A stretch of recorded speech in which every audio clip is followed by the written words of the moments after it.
Hi, everyone. Here is our week number 11. What if everyone studies the same pasuk? And we've got actually two psukim this week. So here they are. Vayetze b'yom hasheni, and Moses goes out on the next day after he kills that Egyptian. And behold, there are two men, two Israelite men, and they are quarreling. And Moses says to the Rasha, to the wicked one, why will you, it's in the future, why will you hit your neighbor?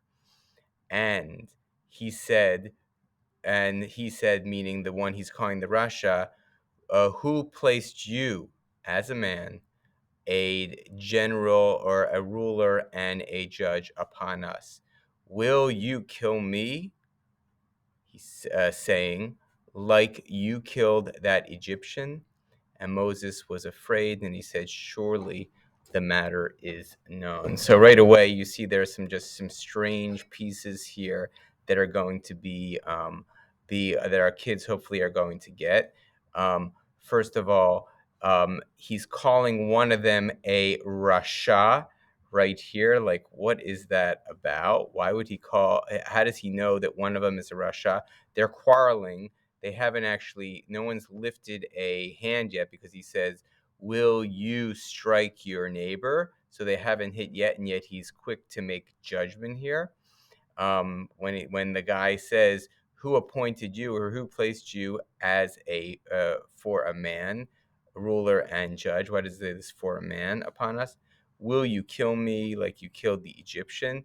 And Moses was afraid. Why is Moses afraid? Is Moses afraid for his life? Well, surely he is the son, the adopted son of Paro. He shouldn't be afraid of anything. So why is he afraid at this moment?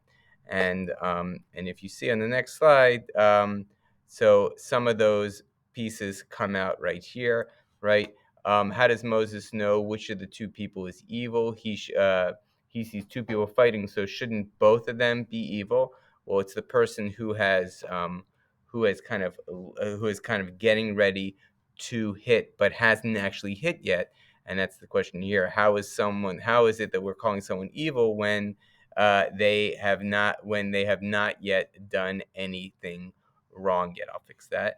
And we say and the answer that we're going to get here is, it's a matter of intent. Moshe sees what's going to happen, and so he's labeling even before it happens, because he sees that it is inevitable. I think that's an interesting comment to kind of think about. Why is this word saying? What's that word saying doing in the middle of the sentence? Will you kill me saying? And it proves that actually Moses says something. And what does Moses say? Rashi says Moses says the famous name of God, Yud K Vav K, and that's what does the killing. Who were these two Israelites that were fighting? They're actually the same Israelites that cause a lot of trouble later on, Datan and Avi Ram. You know that they are involved in the Korach rebellion and of other rebellions as well. They're kind of like these two guys who starting fighting here and remaining fighting for the rest of their time in the Torah. What are those words?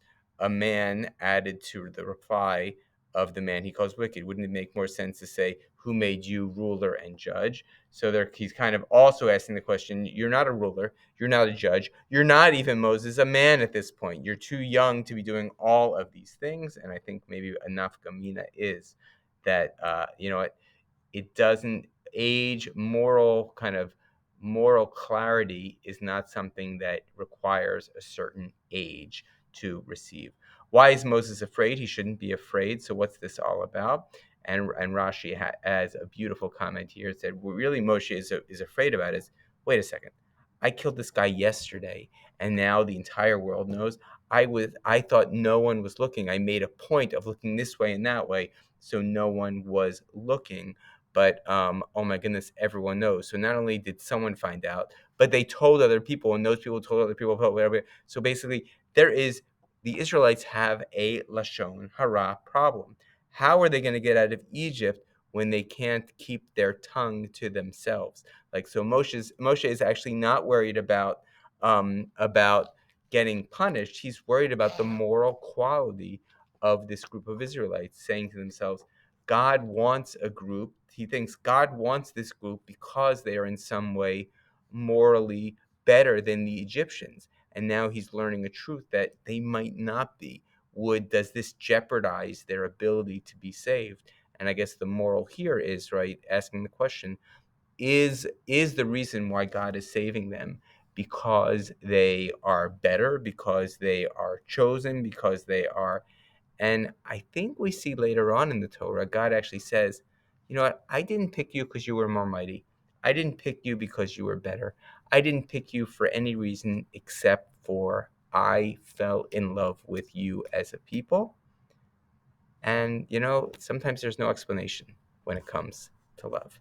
So that's your video for the day. I know we're getting close to Thanksgiving, but so this should be one of the last ones. Bye.